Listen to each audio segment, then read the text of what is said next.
I'm Regina, 32 years old, and 3 weeks ago, at my family's Thanksgiving dinner, I walked through the front door carrying my grandmother's pecan pie and discovered my chair had been removed from the table. 23 relatives sat there. No one said a word. My mother looked at me and said, "There's no room for disappointments." I didn't cry. I didn't scream. I simply placed an envelope on my father's plate and said, "Happy Thanksgiving. I finally understand why you hate me." The DNA results inside answered questions I'd been asking my whole life, but they also raised one bigger question, one that nobody in that room could answer. Before I continue, if this story resonates with you, please take a moment to like and subscribe, but only if you genuinely connect with it. And if you're watching right now, drop a comment telling me where you're from and what time it is there. Now, let me take you back 6 months earlier to the day my grandmother passed away. The funeral home smelled like lilies and floor polish. I arrived an hour early, the way Grandma Ruth always taught me.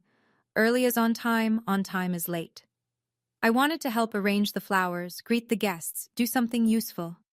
My mother was already there, directing the funeral staff like a general commanding troops. "Regina." She didn't look up from her clipboard. "You can stand by the entrance, greet people as they arrive." I thought I'd sit with the family. The front row is for immediate family, people who were close to your grandmother. I felt the words land like a slap. I'd spent every Sunday afternoon with Grandma Ruth for the past 5 years.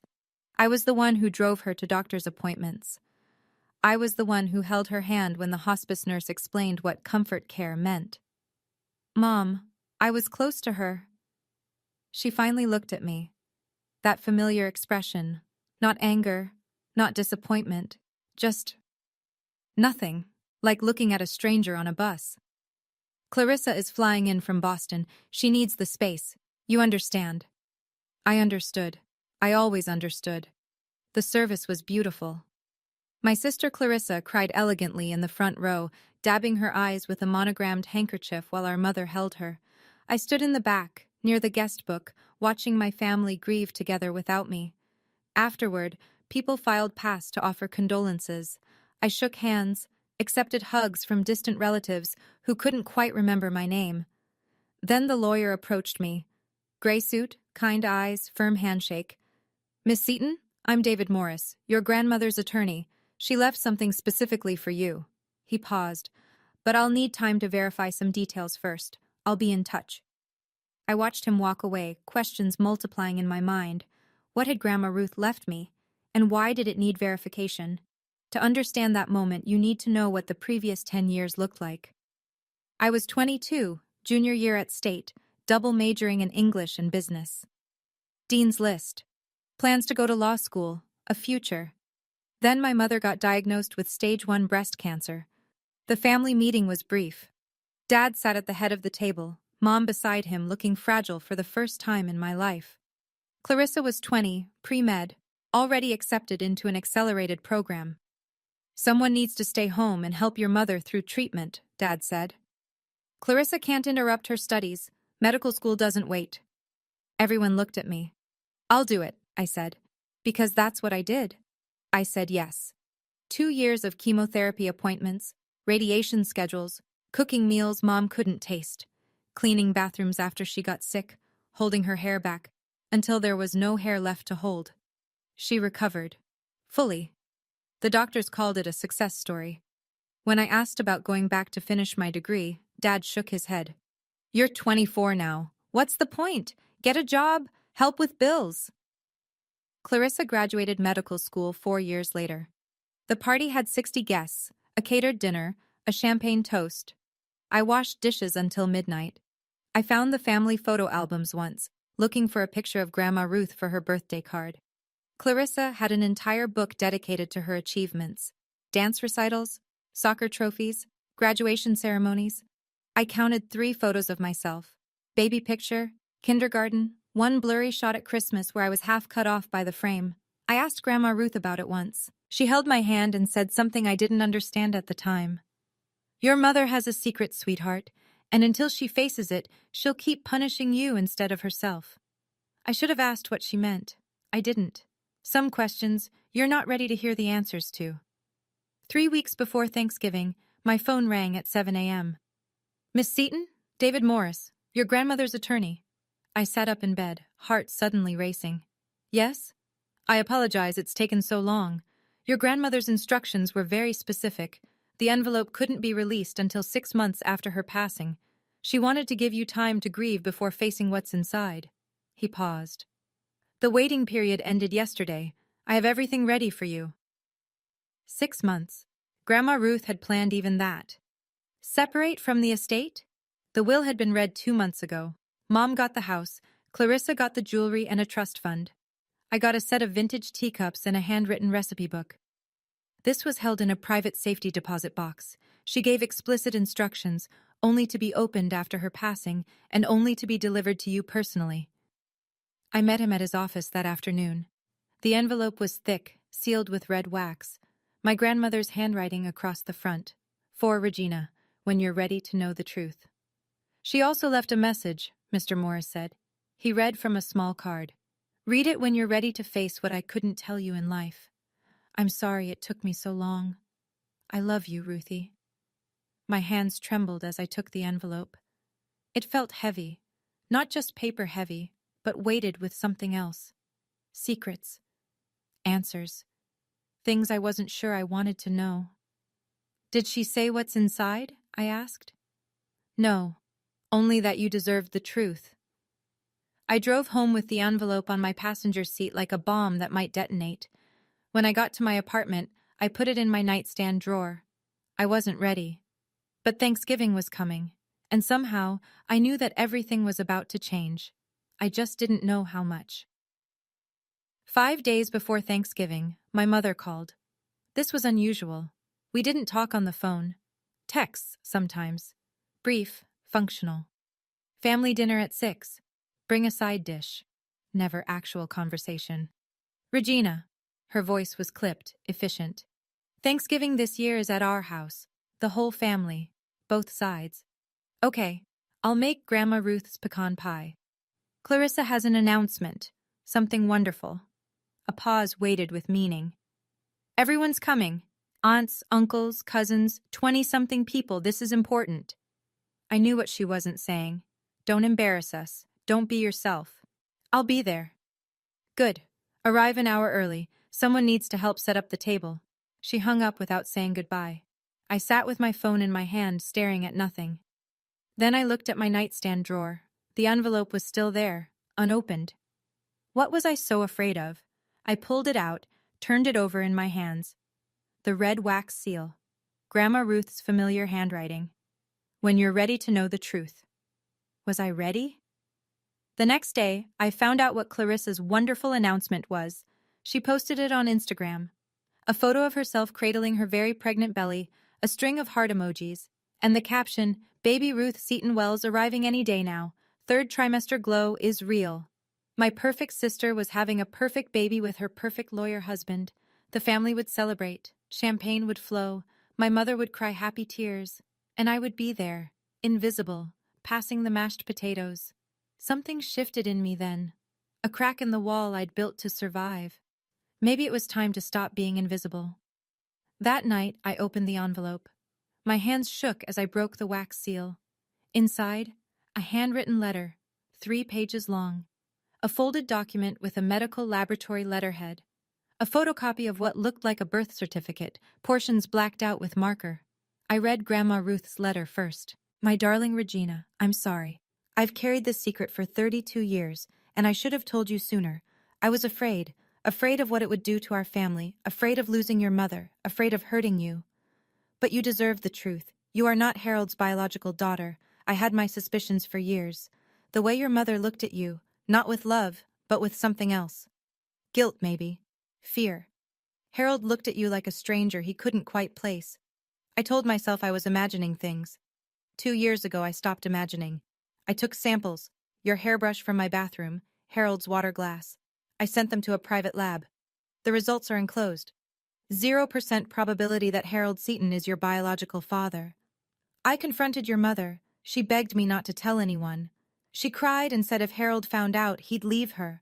She made me promise to stay silent. I kept that promise while I lived, but I won't let you spend the rest of your life not knowing who you are. Your mother refuses to reveal your biological father's identity. I tried to find out.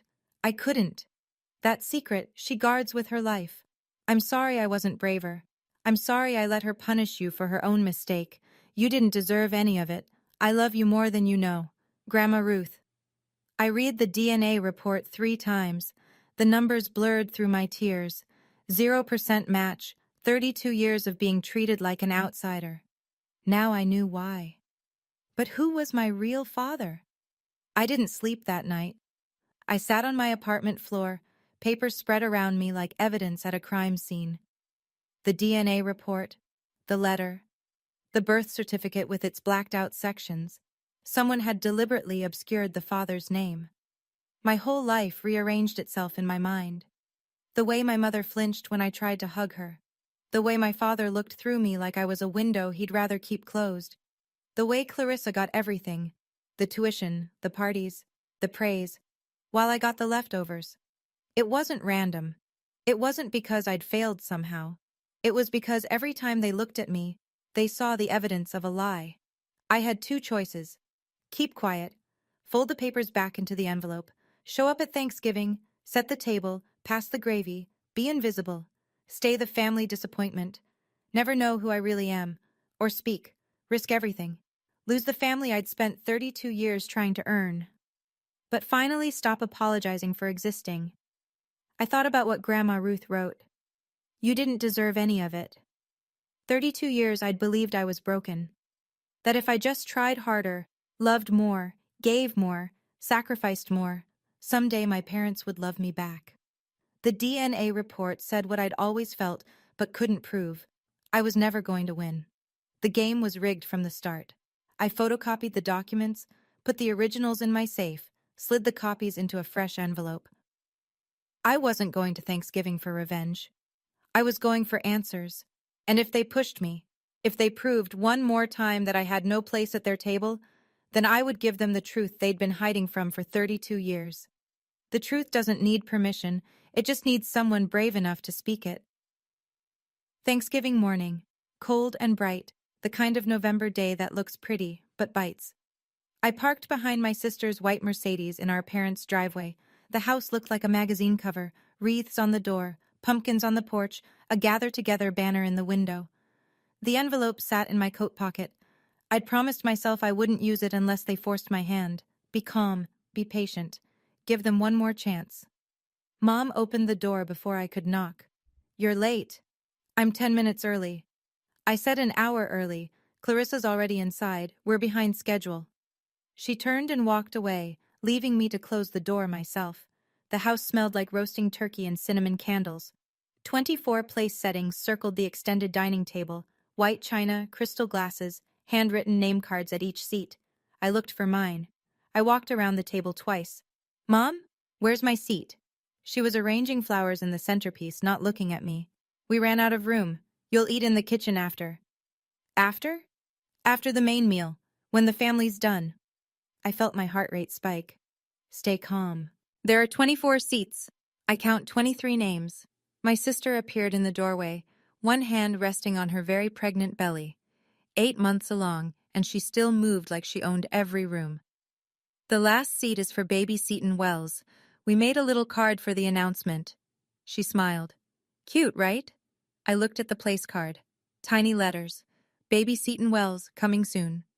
My seat, my place at the family table, had been given to an unborn child. You replace me with someone who doesn't exist yet. Clarissa's smile flickered. Don't be dramatic, it's just symbolic. The envelope felt heavier in my pocket. One more chance, I told myself. Give them one more chance.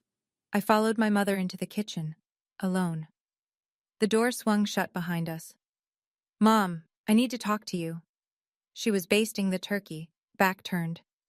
Not now, Regina. 32 years I've done everything you asked. I dropped out of school to take care of you, and you can't give me a chair? You dropped out because you couldn't hack it. Don't rewrite history. You asked me to stay. Dad said Clarissa couldn't be interrupted. Clarissa had a future. She finally turned. Her eyes were flat, cold. You had a job. Helping this family, that's what you were good for. The words hit like ice water. Good for? You want the truth? Fine. You've always been different, difficult. I tried, Regina. God knows I tried to love you the way I love your sister. But there's something missing in you, something broken. I felt the envelope against my chest, the truth burning a hole in my coat. Something missing in me, I repeated. Or something you're not telling me? Her face changed. Just for a second, a flash of fear before the mask came back. I don't know what you're talking about. I think you do. The kitchen door swung open.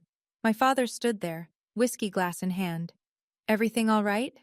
Mom's voice went syrup sweet. Fine, honey. Regina was just leaving to help greet guests. I looked at my father, the man who'd never hugged me, never said he was proud of me, never looked at me the way he looked at Clarissa. Sure, I said. I'll go stand by the door, like the help. I walked past him, stopped, turned back. Happy Thanksgiving, Dad. He didn't respond. He never did. I found my father in his study 20 minutes later. He sat in his leather chair by the window, staring at the backyard where I used to play alone while Clarissa had friends over. His whiskey was untouched. Dad, he didn't turn. What is it, Regina? I don't have a seat at the table. Your mother handles the arrangements. And you're okay with that? Your own daughter eating in the kitchen like a servant? Silence. He swirled his drink. Ice clinked against glass. You're not... He stopped himself. I'm not what? He finally looked at me. And in his eyes, I saw something I'd never noticed before. Not hatred, not disappointment, just emptiness. Like looking at a wall where a picture used to hang. You're your mother's daughter, he said. She decides. I'm your daughter too. The silence stretched so long I could hear the clock ticking on his desk. You're your mother's daughter, he repeated. The emphasis was different this time. A weight I was only beginning to understand. Dad, if there's something I should know... Drop it, Regina. He turned back to the window. Today is about Clarissa. About the baby. Don't cause problems. I've never caused problems. That's the one thing I've never done. Then don't start now. I left his study with a new certainty crystallizing in my gut. My father knew something. Maybe not everything, but something. And he'd chosen silence over truth. Comfort over honesty. He'd watched me be treated like an outsider for 32 years, and he'd never said a word. That wasn't neutrality. That was complicity. The guests would arrive soon. I could hear car doors closing in the driveway, voices calling holiday greetings. One more chance, I'd told myself. They were running out of chances. Aunt Margaret arrived at 2:15.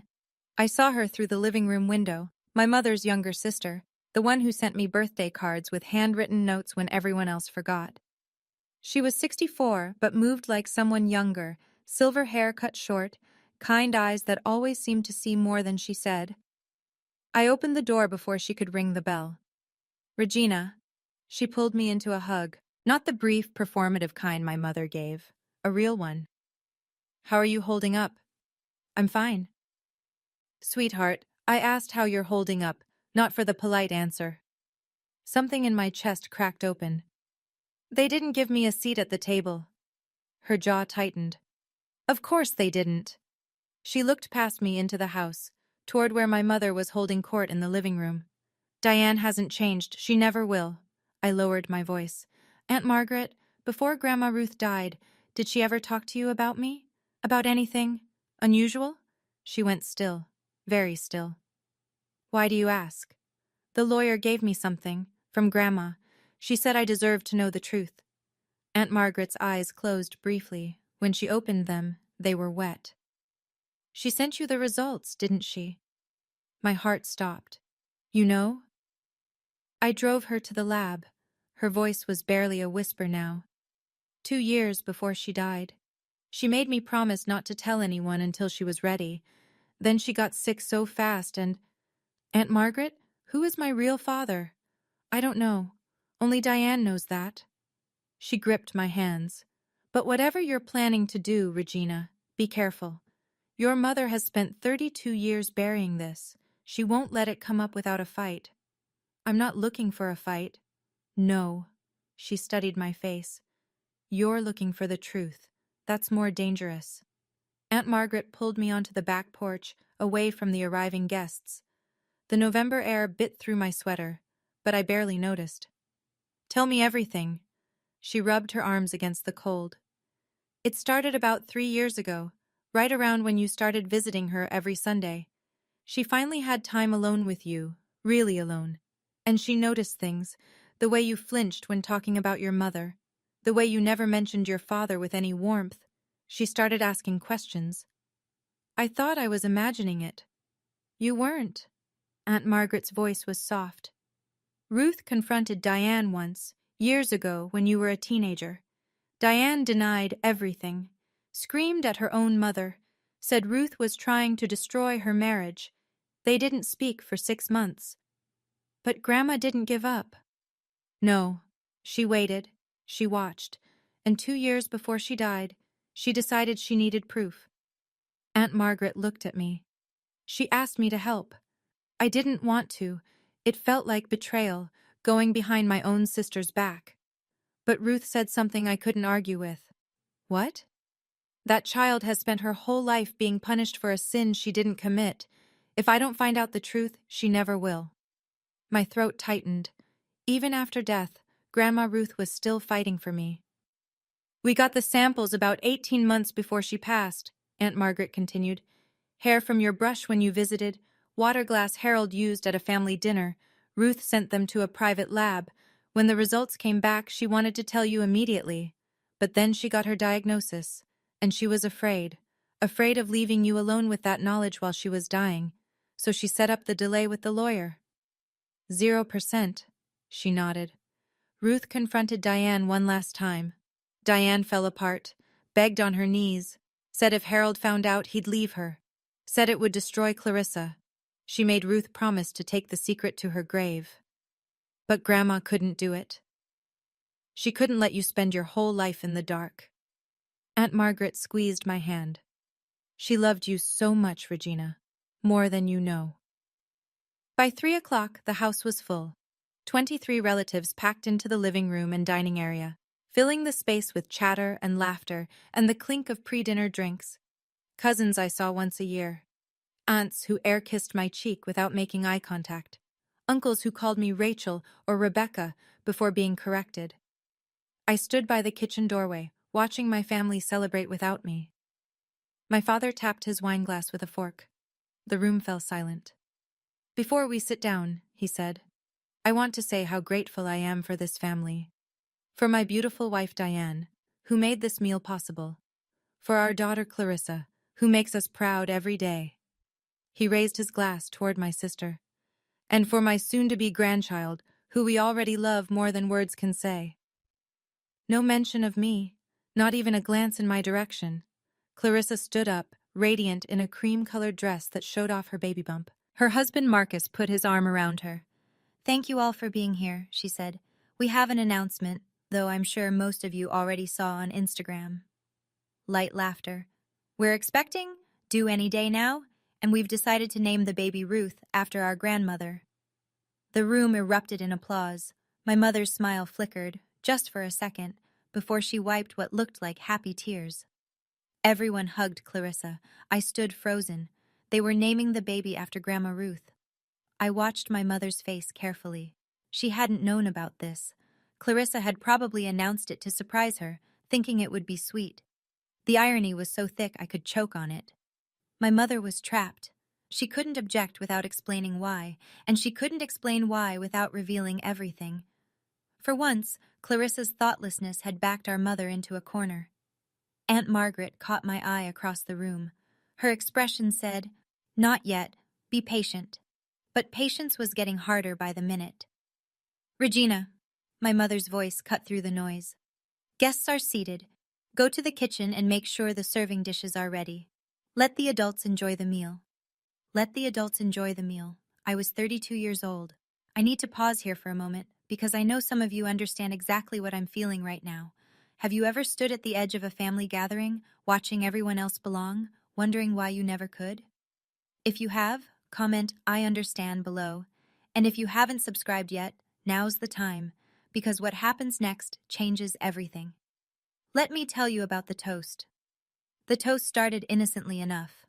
Clarissa stood at the head of the table, sparkling cider in hand, no alcohol this close to her due date. Pregnancy glow in full effect. 23 faces looked up at her adoringly. I stood in the kitchen doorway, dish towel over my shoulder like a uniform. I want to thank everyone for being here, she began. Especially Mom and Dad, who sacrificed so much to give me every opportunity. The piano lessons, the private school, the medical degree. She laughed. I know I wasn't cheap. Polite chuckles around the table. And I want to acknowledge someone else. She turned toward me. My heart lifted for one stupid, hopeful second. My sister Regina, who stayed home when Mom was sick so I could pursue my dreams. The room made sympathetic noises. I waited for the rest, the gratitude, the recognition, something. Every successful family needs someone who stays behind, Clarissa continued. Someone to hold down the fort while the rest of us reach for the stars. Regina is that person. She's our foundation. Foundation. The thing people stand on, walk over, never see. So thank you, Regina, for being, she paused, searching for words. Reliable, steady, you know, the dependable one. More murmurs of agreement. An aunt nodded sagely. Every family needs a Regina. Clarissa raised her glass. To family! To family, everyone echoed. I didn't raise anything. My hands were full of serving dishes I'd been carrying when she started her little speech. Dependable, reliable, steady, not smart, not accomplished, not loved, just useful. My mother caught my eye and smiled, the kind of smile that said, see how generous we are, acknowledging you at all. The envelope in my pocket felt like it was burning through my coat. Not yet, I told myself, but soon. I retreated to the kitchen to reload serving dishes. Through the crack in the door, I could hear the conversation at the table. Such a shame about Regina. That was Aunt Barbara, my mother's cousin from Philadelphia. Diane told me she just couldn't finish school, some kind of anxiety issue. I heard it was motivation, another voice added. Uncle Thomas. Some people just aren't cut out for academics. She's still single, isn't she? A cousin's wife I barely knew. 32 and never married. Diane said she's too difficult, scares men away. My mother's voice floated above the others, sweet as poisoned honey. I've tried to help her. God knows I've tried, but Regina has always been different. Even as a child, there was something not quite right. I used to pray she'd grow out of it. You're a saint, Diane, dealing with that for so many years. We do what we do for our children, all of them. I pressed my back against the kitchen wall, hands shaking. She'd built this narrative for decades, the disappointing daughter, the difficult one, the one who couldn't quite measure up. It wasn't random cruelty, it was strategy. If anyone ever questioned why she treated me differently, the answer was already in place. Poor Diane, stuck with such a troublesome child. Poor Diane, who tried so hard but Regina just wouldn't cooperate.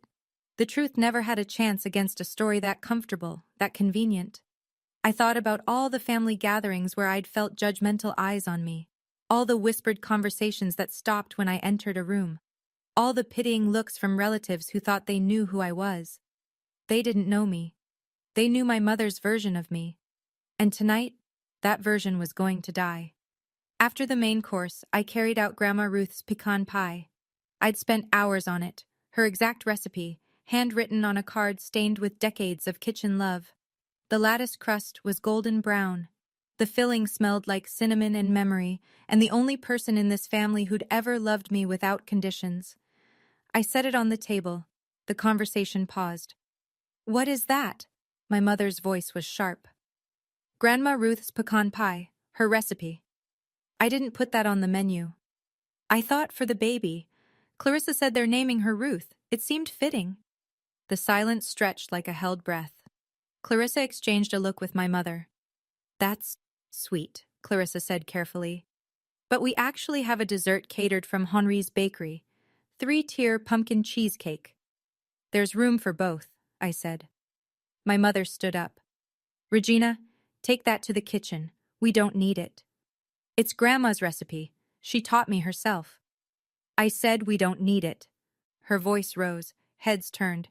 You don't have a seat at this table. What makes you think your pie belongs here?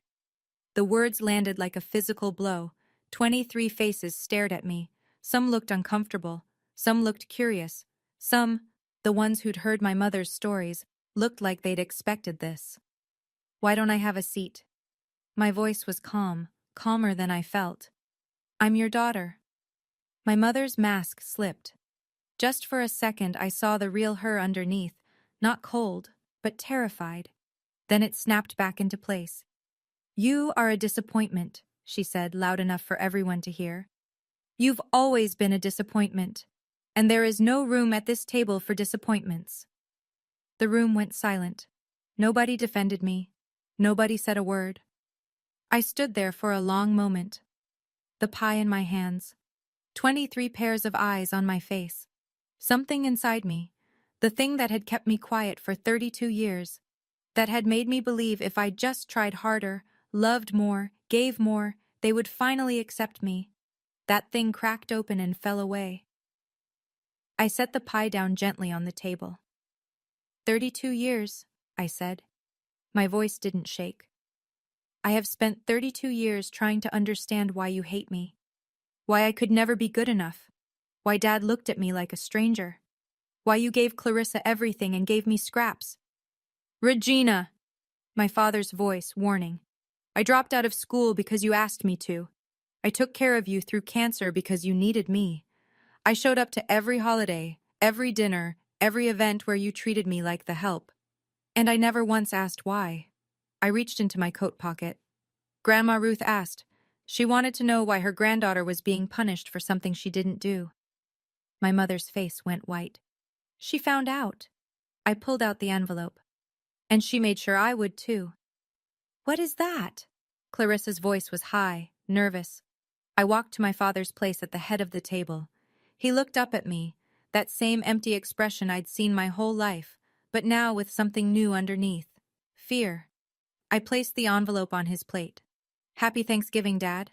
I kept my voice steady. I finally understand why you hate me, because I'm not your daughter.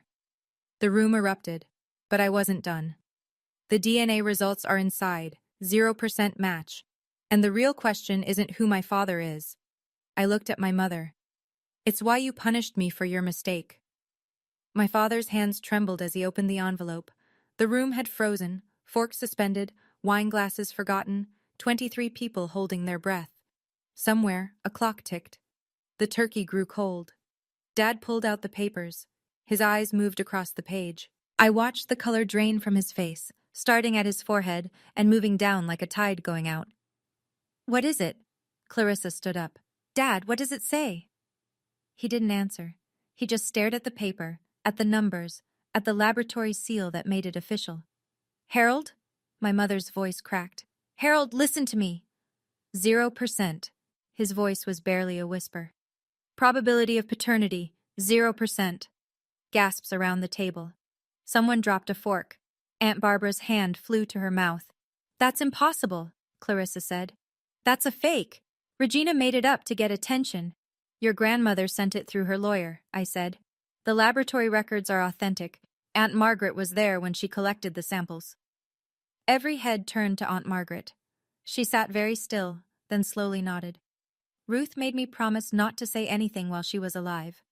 But Regina deserves the truth. This is ridiculous.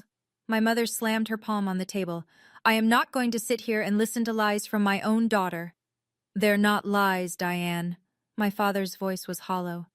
I've known. Not everything, but I suspected. For years. The room went completely silent. My mother's face contorted. First shock, then fear, then something darker. The mask she'd worn for 3 decades was crumbling in real time. I wasn't sure, Dad continued. But I knew something was wrong. He looked at me for the first time. Really looked at me. I didn't want to know. So you chose to hate me instead, I said. He had no answer. My mother started crying, not quiet tears, loud, theatrical sobs, the kind designed to attract attention and sympathy. She'd perfected this technique over decades. I'd seen it deployed against doctors, teachers, customer service representatives, anyone who dared to challenge her. You don't understand, she clutched at the tablecloth. None of you understand what I went through. I was young. I made a mistake. One mistake. A mistake you made me pay for, I said. Every day of my life. I tried to love you. God knows I tried. She looked around the table, seeking allies. But every time I looked at you, I saw what I'd done. It was too hard. Don't you see? I'm the victim here. Aunt Margaret stood up. Her voice was steady and cold. Diane, you had an affair. You got pregnant. You lied to your husband and let him raise another man's child. And when that child became a daily reminder of your guilt, instead of dealing with it, you abused her. I never abused anyone. You denied her love. You denied her a place at your table. You told everyone who would listen that she was broken, difficult, a disappointment, so that no one would ever believe her over you. Murmurs around the table, people shifting in their seats. The cousins and aunts and uncles who'd spent years accepting my mother's version of events were seeing it differently now. That's not abuse, Clarissa protested, but her voice was uncertain. That's just family dynamics. Family dynamics? I almost laughed. She stole my childhood, my education, my self-worth.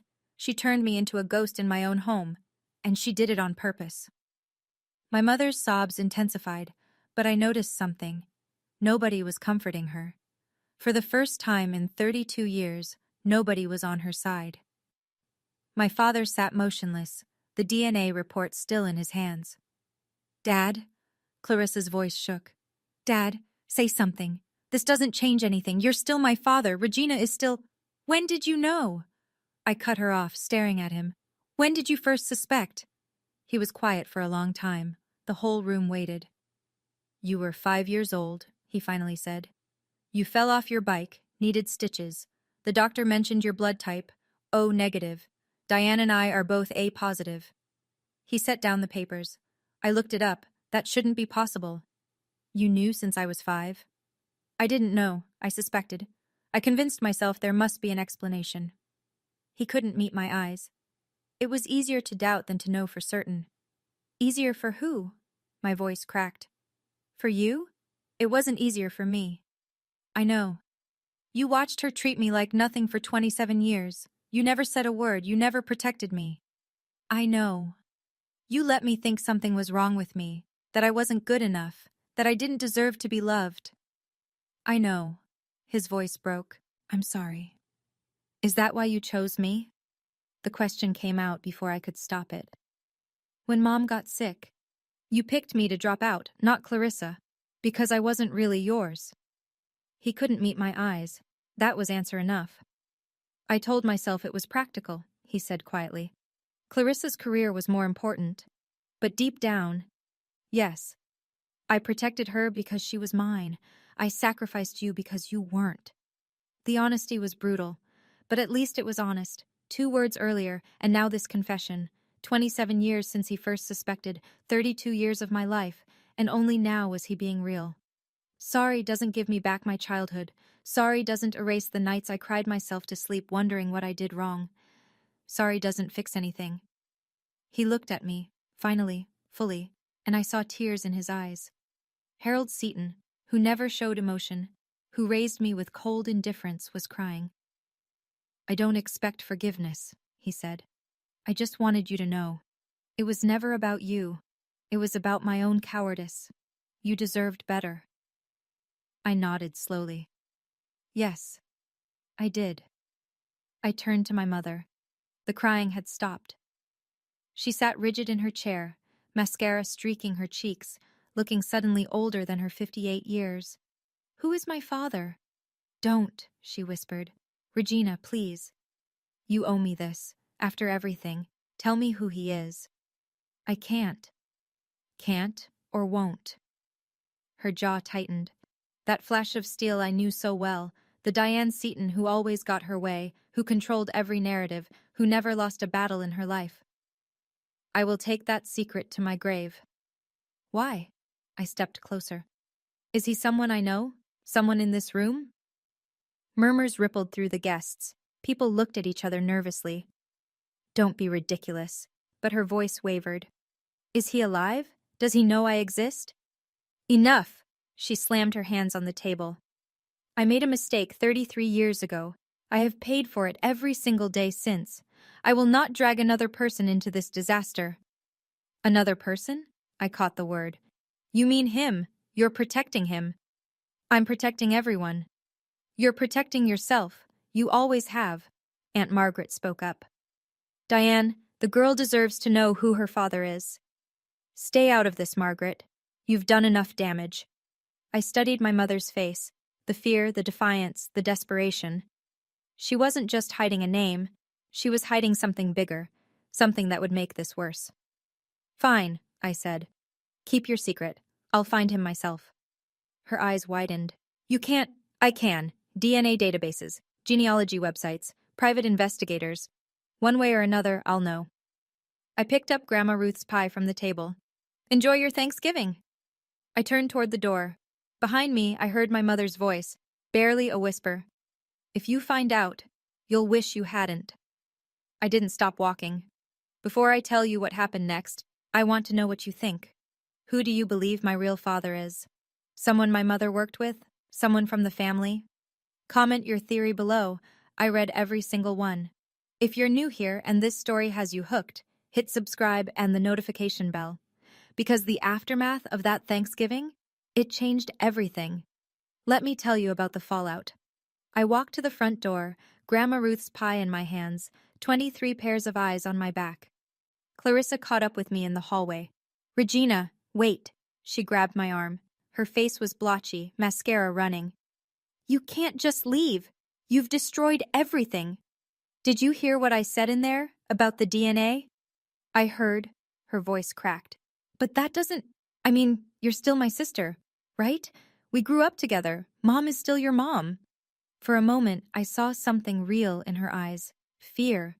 The same fear I'd lived with my whole life, the terror of not belonging. Then it hardened into something else. This was supposed to be my day. My special day. And just like that, the moment was gone. I stopped, turned. My sister's perfect face was flushed, panicked, mascara threatening to run. What exactly did I destroy, Clarissa? Thanksgiving, Mom and Dad's marriage, my pregnancy announcement. Her voice rose. This was supposed to be my day, my special day, and you made it about you. I looked at her, really looked, for the first time in years. The golden child, the perfect daughter, the one who got everything I was denied. You've had 32 years of special days, I said quietly.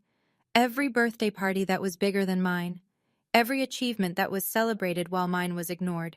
Every time Mom looked at you with love and looked at me with nothing. That's not my fault. No, it's not. I pulled my arm free. But you enjoyed it. You never once questioned why I was treated differently. You never stood up for me. You just accepted that you deserved more. Her mouth opened, closed. No words came out.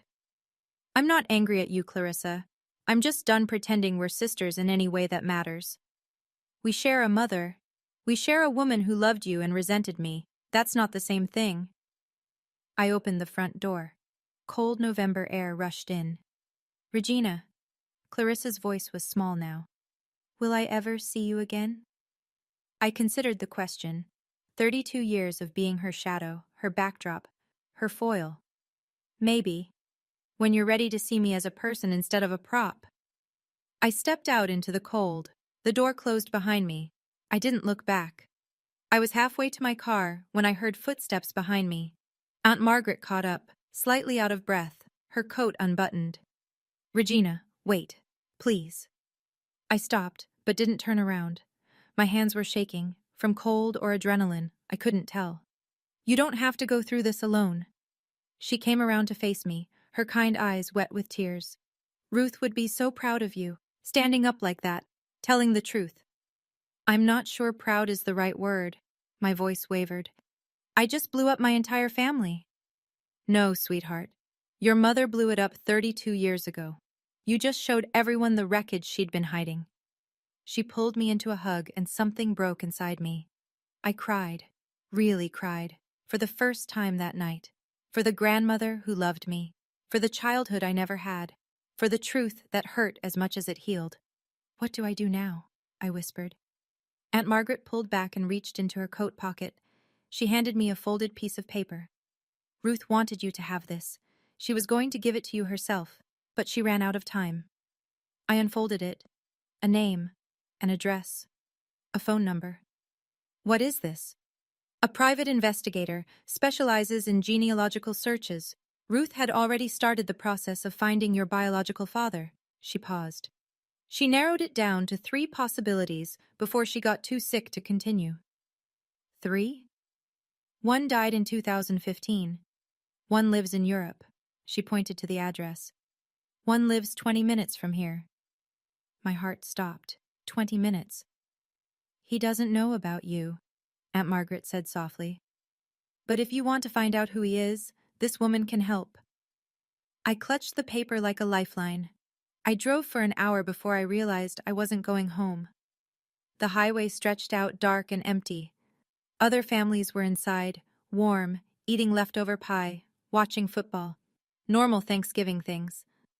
I was driving through the night with a piece of paper burning a hole in my pocket and Grandma Ruth's pie slowly cooling on my passenger seat. I pulled over at a rest stop near the state line. The parking lot was empty, except for a few long-haul trucks. I turned off the engine and sat in the silence. My whole life, I'd been waiting for my parents to explain why they didn't love me.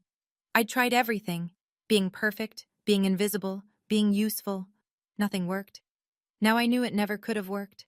I wasn't their failure, I was their secret, their shame. Every time they looked at me, they saw the lie at the center of their marriage. I pulled out my phone and looked at the number on the paper. The investigator. The trail to my biological father. Part of me wanted to call right now, drive to his house, knock on his door. Another part was terrified. What if he was worse than Harold? What if he knew about me and didn't care? What if finding him just gave me another father who didn't want me? I looked up at the sky through my windshield. The stars were bright out here, away from the city lights. Grandma, I whispered, what do I do? The wind picked up, rocking my car gently. I thought about what she'd written in her letter. You deserve to know who you are.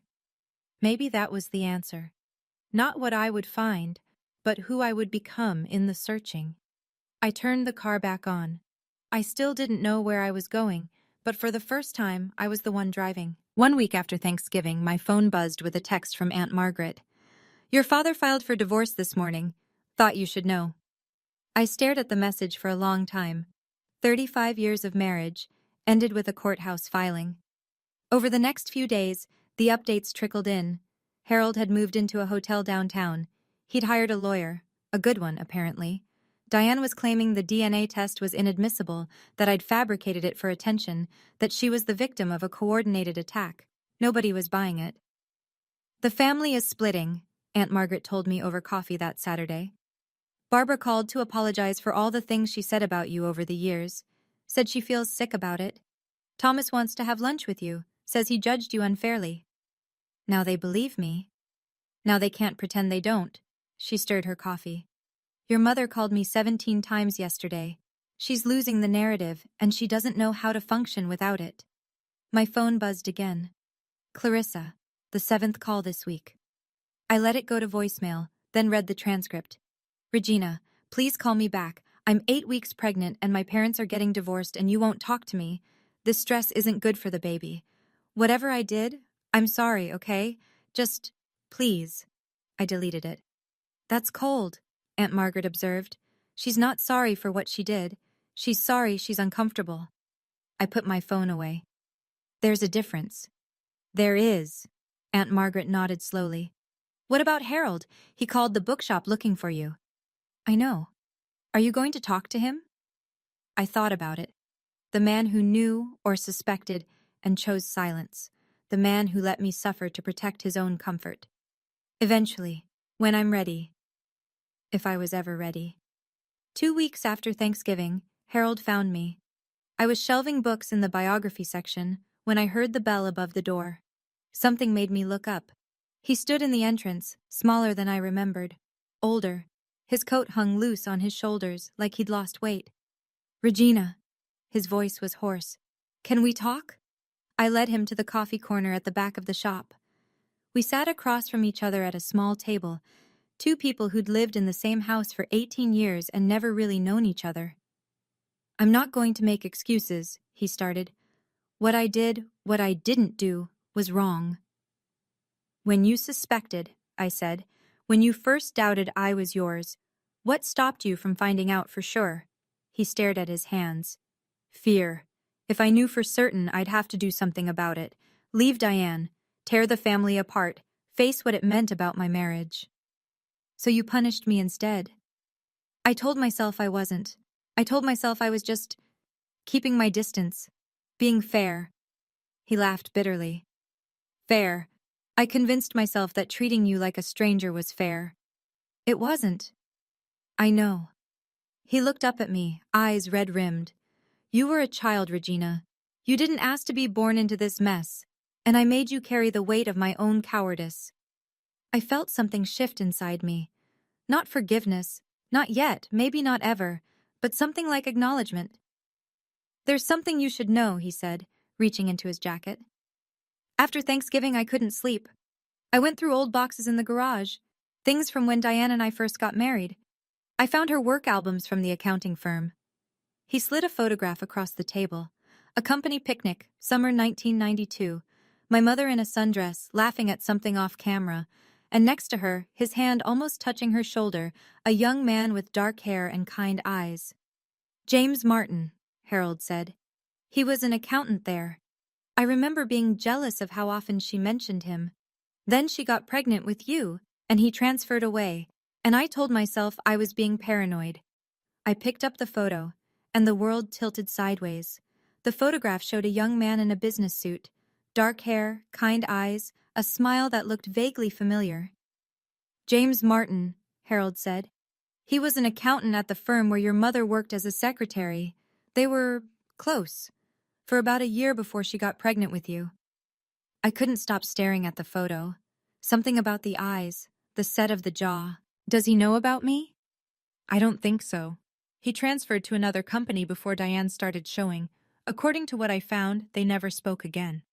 I turned the photo over. Nothing on the back. "Why are you giving me this?" Harold was quiet for a long moment. "Because Ruth was right. You deserve to know who you are. And because—" he took a breath. "Because it's the only thing I can give you that might matter." I thought about the investigator's information in my apartment, the three possibilities. One dead, one in Europe, one 20 minutes away. "Where does he live?" "Maple Street, about 15 minutes from here." Harold's voice was steady. "He's 62, retired last year. Never married, no other children." He paused. "I don't know what that means, or if it means anything." I tucked the photo into my bag. "Thank you," I said, "for this. I know it doesn't make up for anything." "No, it doesn't." I stood up. "But it's a start." He nodded, accepting that. I walked him to the door. Before he left, he turned back. "Regina, whatever you find out, whoever he is, I hope he's better than me." That's a low bar. "I know." He almost smiled. "Happy hunting." I watched him walk away into the winter afternoon, smaller than I'd ever seen him. Then I pulled out the photo and looked at it again. James Martin. Was he my father? There was only one way to find out. 1 month after Thanksgiving. My 33rd birthday came and went last week. Aunt Margaret baked a cake shaped like a stack of books, and for the first time in memory, I actually celebrated. I'm sitting in my new apartment, a studio above a bakery on Oak Street, 3 blocks from Aunt Margaret's house. The walls are bare except for one photograph, me and Grandma Ruth at my 8th birthday party. The only picture from my childhood where I'm genuinely smiling. Things are different now. I enrolled in community college, evening classes, twice a week. Business administration. The degree I never got to finish. My professor is younger than me. I don't care. The bookshop gave me more hours. The owner, Mrs. Patterson, told me she'd always wanted to make me assistant manager but thought I wasn't interested.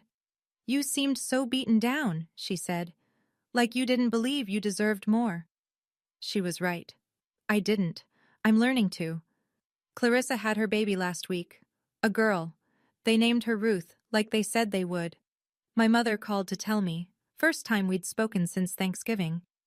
Your niece was born, she said, voice carefully neutral. I thought you'd want to know. Congratulations, I said. I hope she's healthy. She is, 7 pounds 4 ounces. Clarissa wants you to come visit. I'll think about it. Regina. I'll think about it, Mom. I hung up. I didn't feel guilty. That's new for me. The investigator's number is saved in my phone. I've called 3 times now. She confirmed what Harold told me. James Martin, 62, lives on Maple Street. Retired architect. No family of his own. I haven't gone to see him yet. Some days I think I'm ready. Other days the fear wins. But I'm not giving up. I'm just taking my time. For the first time in my life, I have all the time I need. Nobody's making me rush anymore. Last night, I read Grandma Ruth's letter again. I've read it so many times the paper is soft at the creases, the ink starting to fade where my fingers have touched it most. But there's one part I keep coming back to. A postscript I almost missed the first time, written in smaller letters at the bottom of the last page. P.S. Regina, I want you to remember something. You were not a mistake. You were not a punishment. You were not something to be ashamed of. You were a miracle I got to love for 30 years.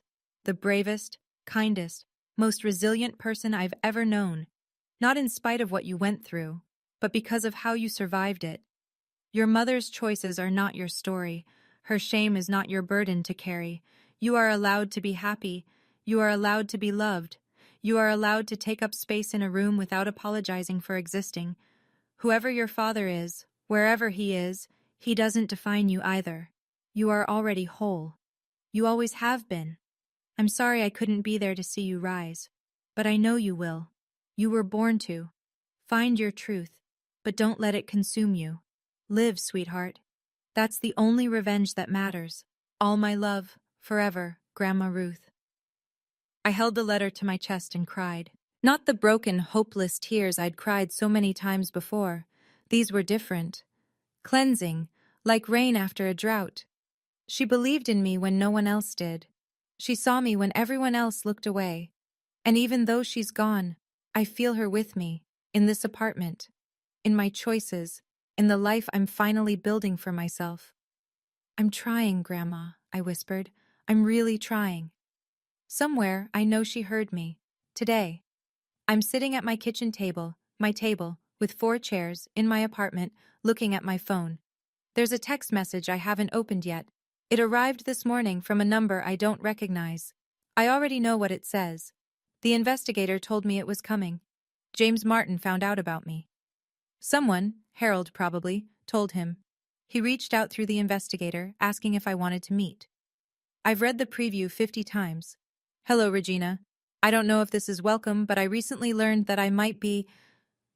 The rest is hidden behind the notification. I haven't swiped to open it yet. Aunt Margaret is coming for dinner tonight. I made Grandma Ruth's pot roast, another recipe from the handwritten book. The apartment smells like rosemary and home. There's a photo on my fridge now. Me and Aunt Margaret at the bookshop, the day I got promoted to assistant manager. Both of us grinning like idiots. I'm 33 now, a college student again. I have a job I actually care about, an aunt who loves me, and a grandmother who believed in me when no one else did. I have questions that might never get answered, a mother I may never forgive, a sister I'm not sure I want to know, and a message on my phone from a man who might be my father. I'll open it, eventually, when I'm ready. But not right now. Right now, I have a pot roast to finish, an aunt to hug, a life to live. For the first time in 33 years, I get to choose what happens next. Not my mother, not Harold, not a secret that's older than I am, just me, Regina Seaton, whoever that turns out to be. I'm finally holding the pen, and that's everything. If there's anything you take from my story, I hope it's this. You don't owe your silence to people who hurt you. Setting boundaries isn't abandoning your family, it's protecting yourself. And sometimes the truth hurts, but living a lie hurts more. Thank you for staying with me until the end. If this story resonated with you, or if you know someone who needs to hear it, please share it. Hit that like button if you felt something. Subscribe if you want more stories like this one. And tell me in the comments, do you think I should message James Martin? Should I meet my biological father? I really want to know what you would do. Check the description for more stories. And wherever you are, whatever you're going through, I hope you find your truth too. See you in the next one.